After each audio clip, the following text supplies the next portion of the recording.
Hello, and welcome to Hedgehog Storytime, where I read my weird original fiction. The following story is part of the Edie Valley Project. Link to the playlist in the description below. Yes, you have to read them all. No, that is not a request. I've been waiting to write this particular part for over a year now. This has been here since the beginning of the idea of St. Adelaide's. This is where it was always going. I'm very excited, and you should all be very scared. Without further ado, here is Holy Shit, the Climax is so huge I had to split it into multiple parts. Part 2. Cindy couldn't hear much through the walls of the truck. In fact, after coming to a stop and waiting for a minute, presumably by one of the back entrances of St. Adelaide's, she heard very little at all. There was the slam of the cab door as Tommy climbed out, a small bit of muttering for a second, and then nothing. Niko stared back at her in silent horror as they feared the worst. Tommy had been shot or incapacitated, and here they were stuck in the back of a fucking delivery truck. There was a pop as the handle of the back door was opened, and Niko cocked his pistol. Then the door rolled upwards, and they both breathed as Tommy stood there in the white delivery man uniform. It contrasted horribly with his tattoos and near dreads. "It's all clear," he said. I took care of them." They all climbed out after Niko, who hopped out first and surveyed the scene. 2 students were lying unconscious on the ground. "You didn't have to knock them out," he commented. "Yeah, well, I didn't feel like carrying you all into the building. I mean, you're one thing."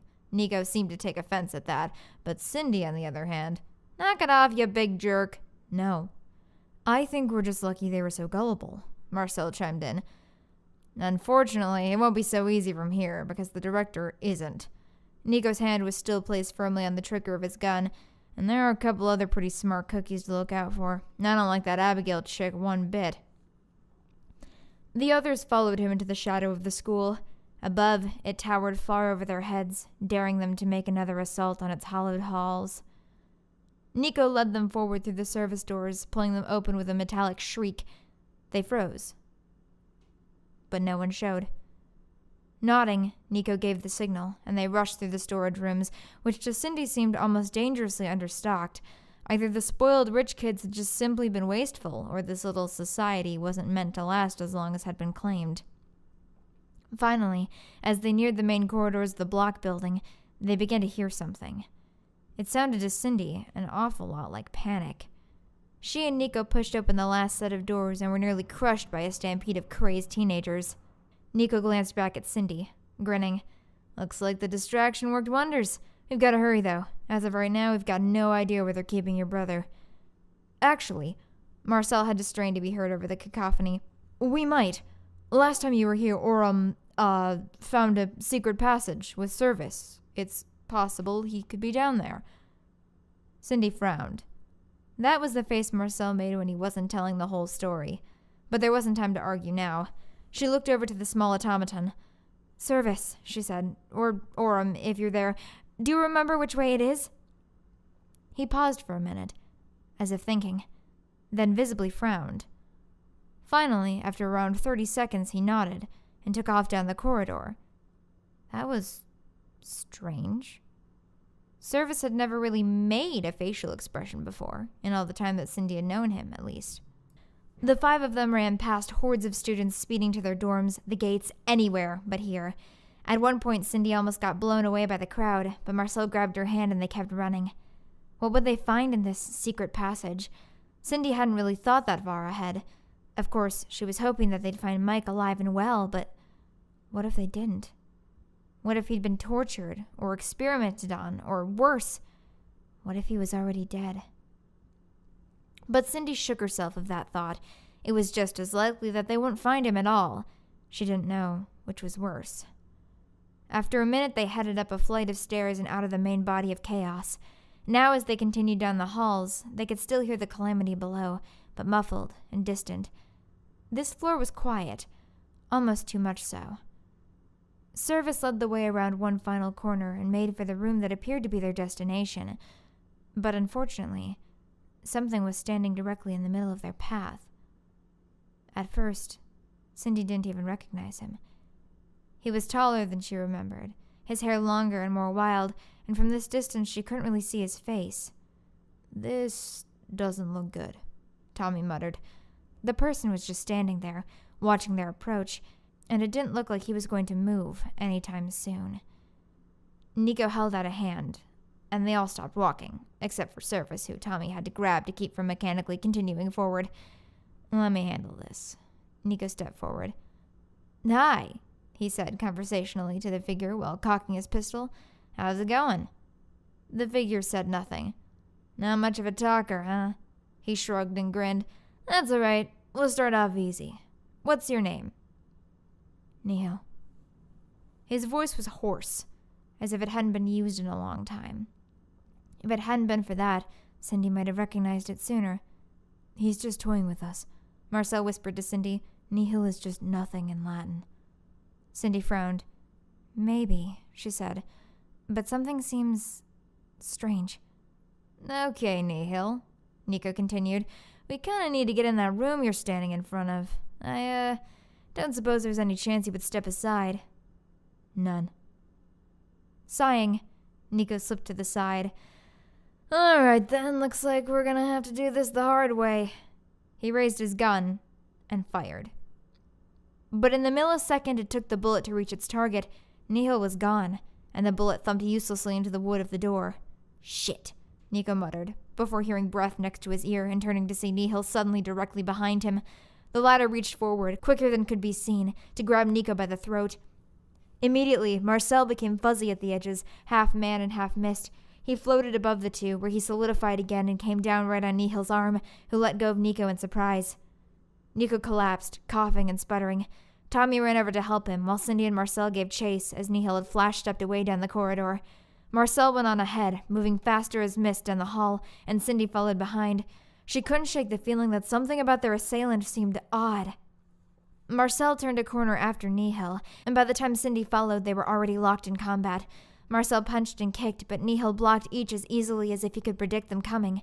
But the sheer swiftness and force of Marcell's blows was pushing him backwards.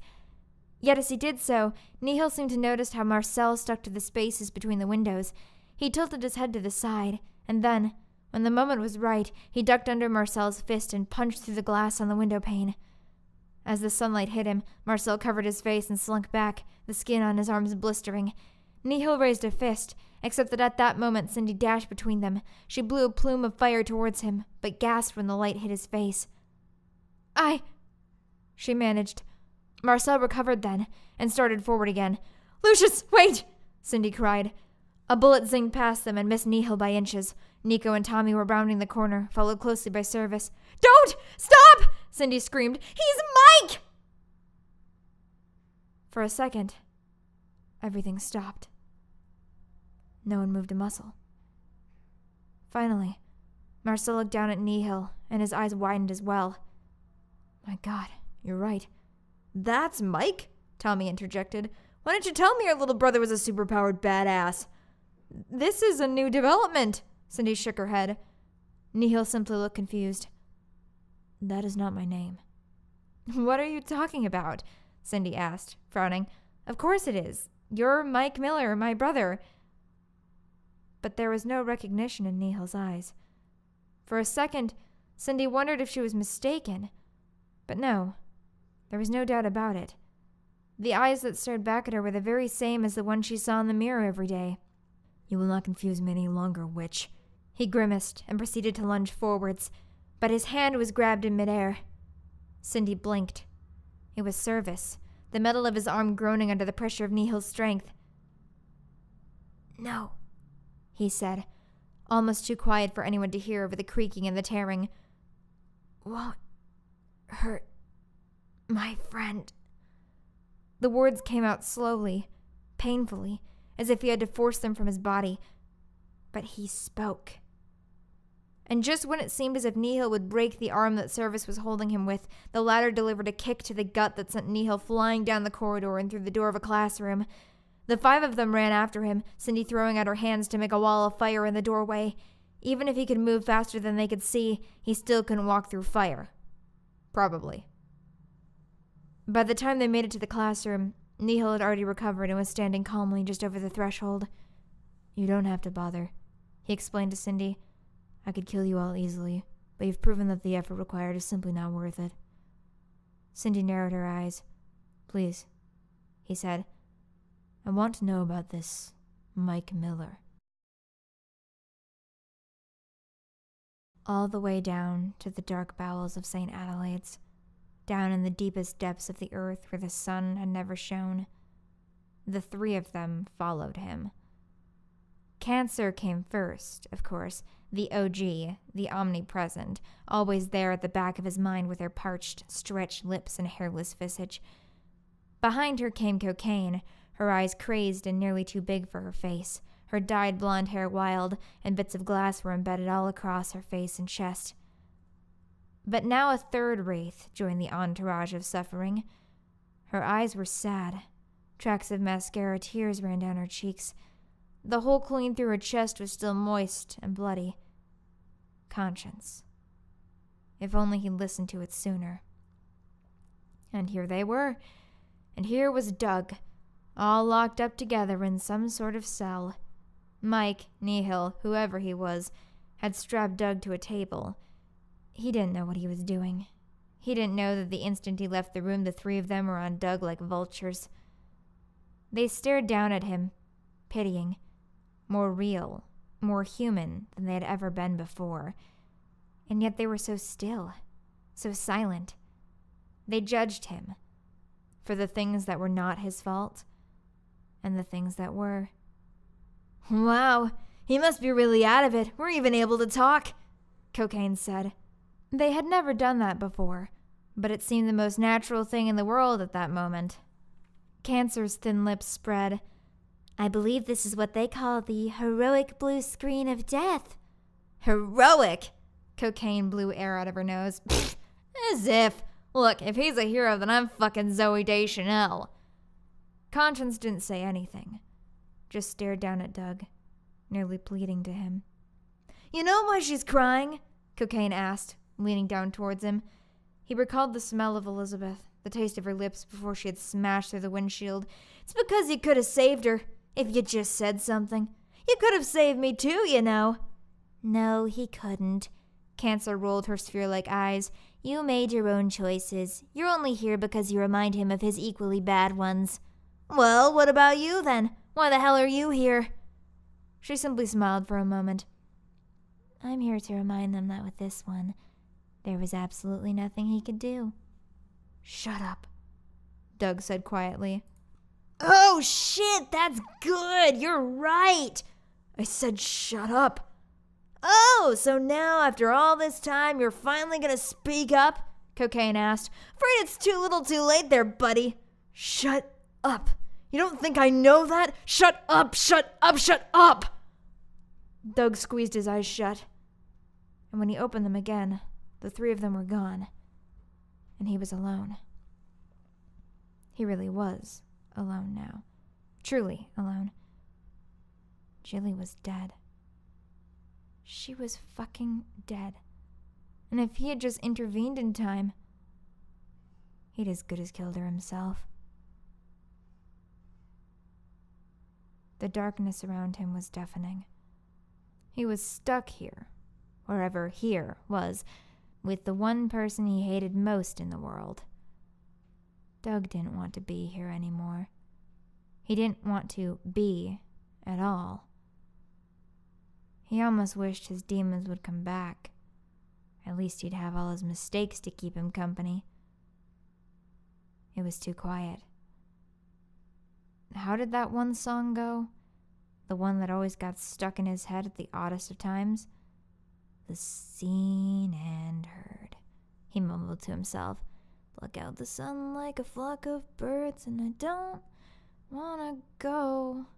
I don't wanna."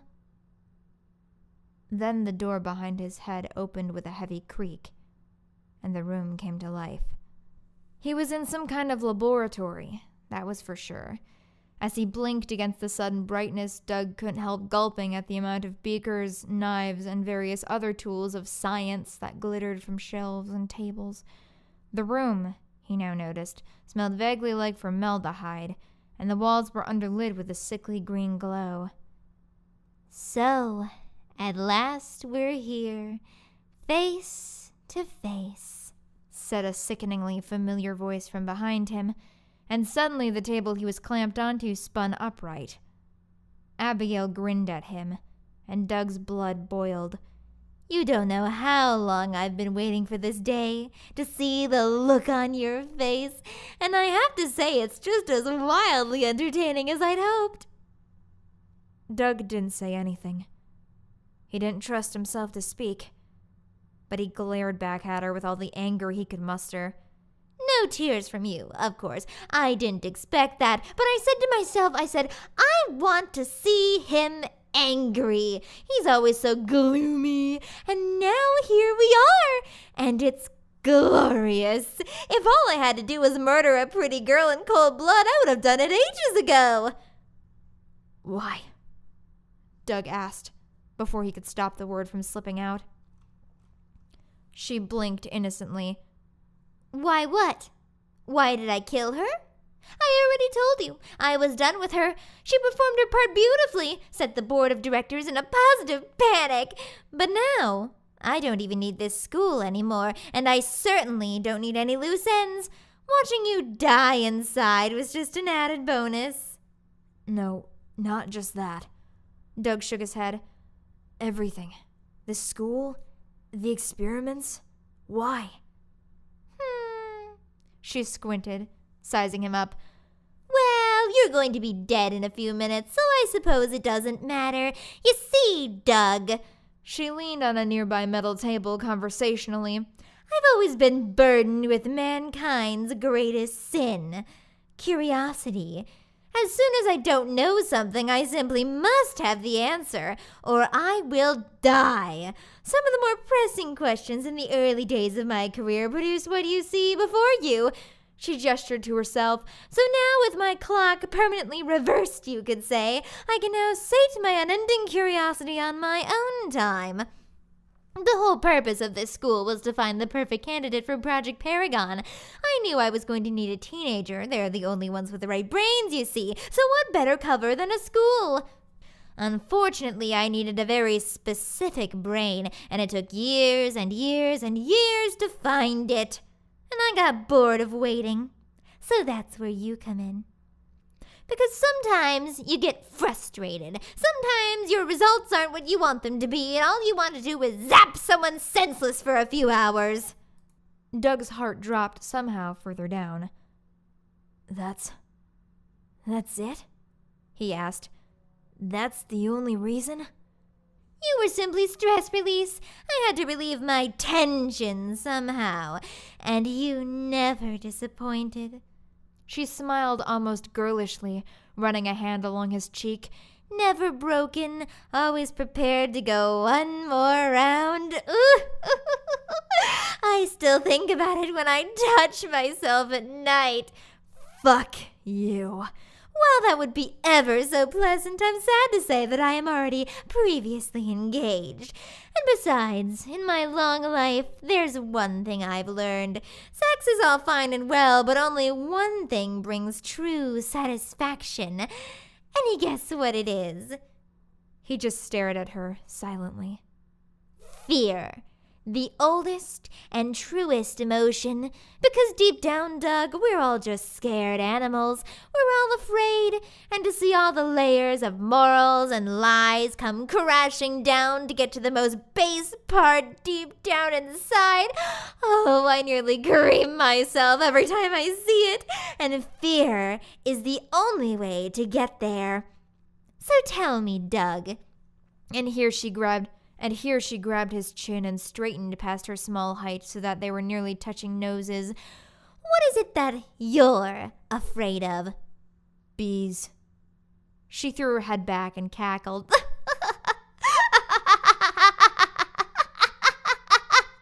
Oh, that's certainly a fear. fear, but it's not the fear. The one that drives you, the one that keeps you moving at all costs.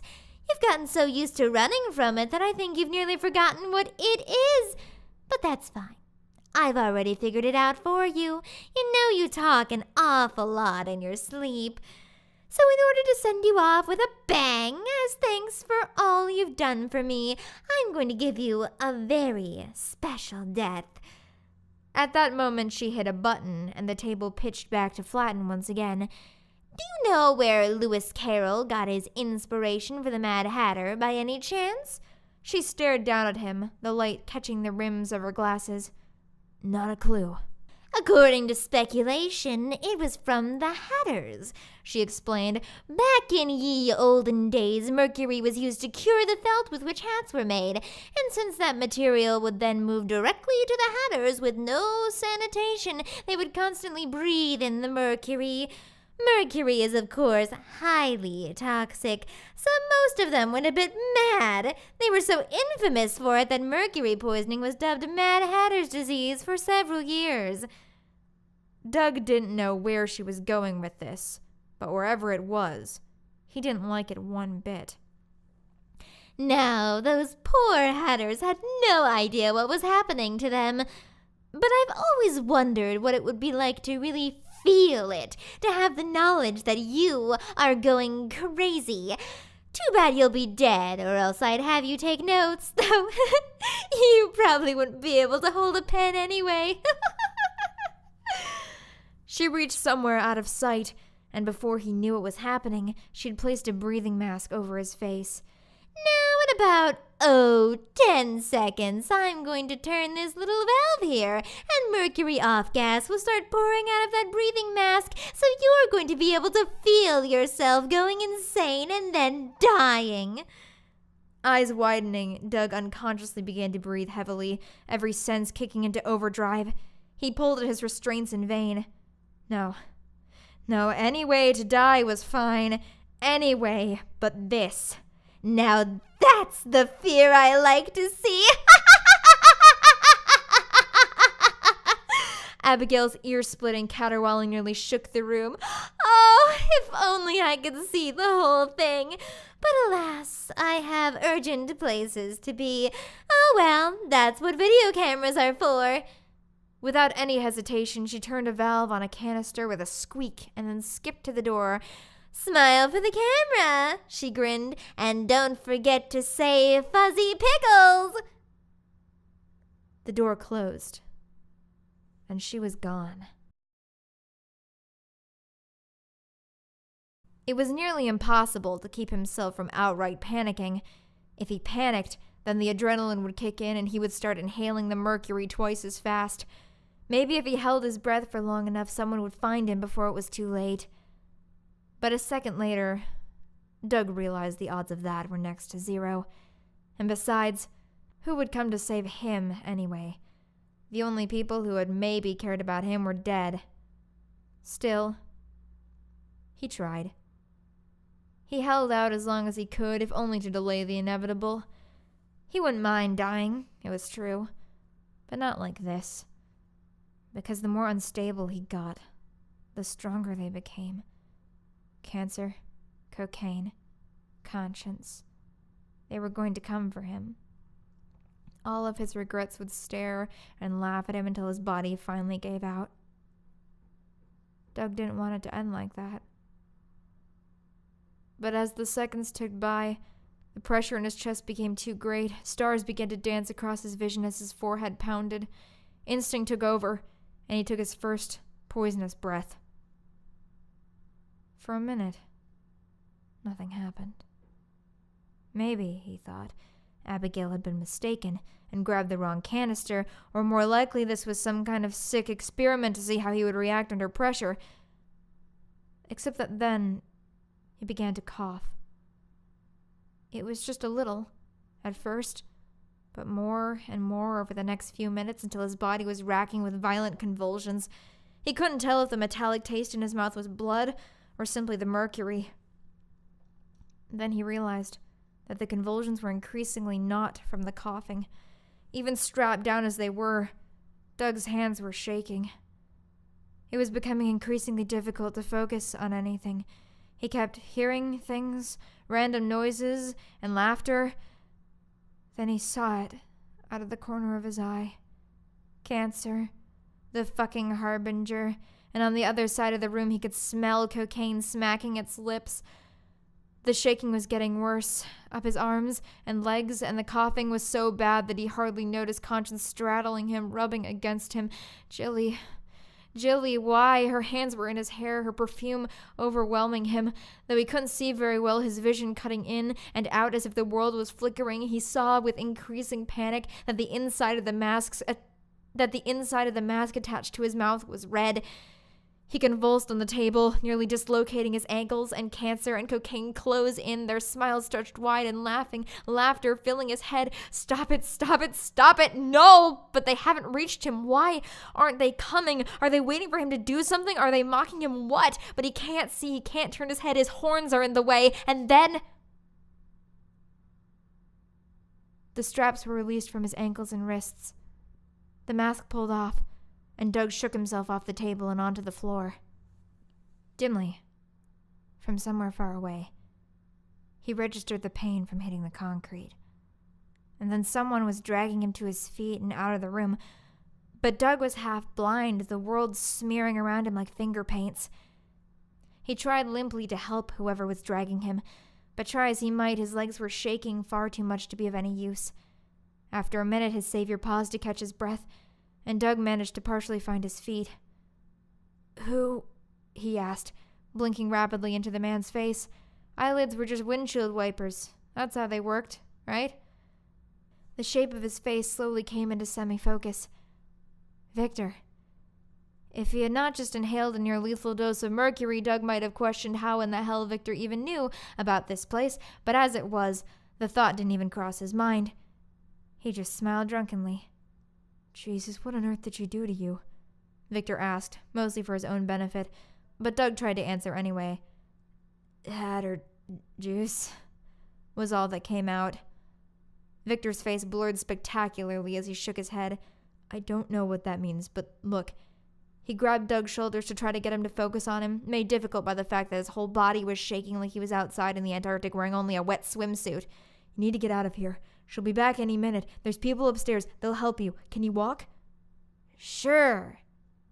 There was a noise, and suddenly, Victor was gone. Or maybe Doug just momentarily blacked out. He wasn't sure. But at that moment, he did what he'd always done, and the only thing that he could ever do. He started moving.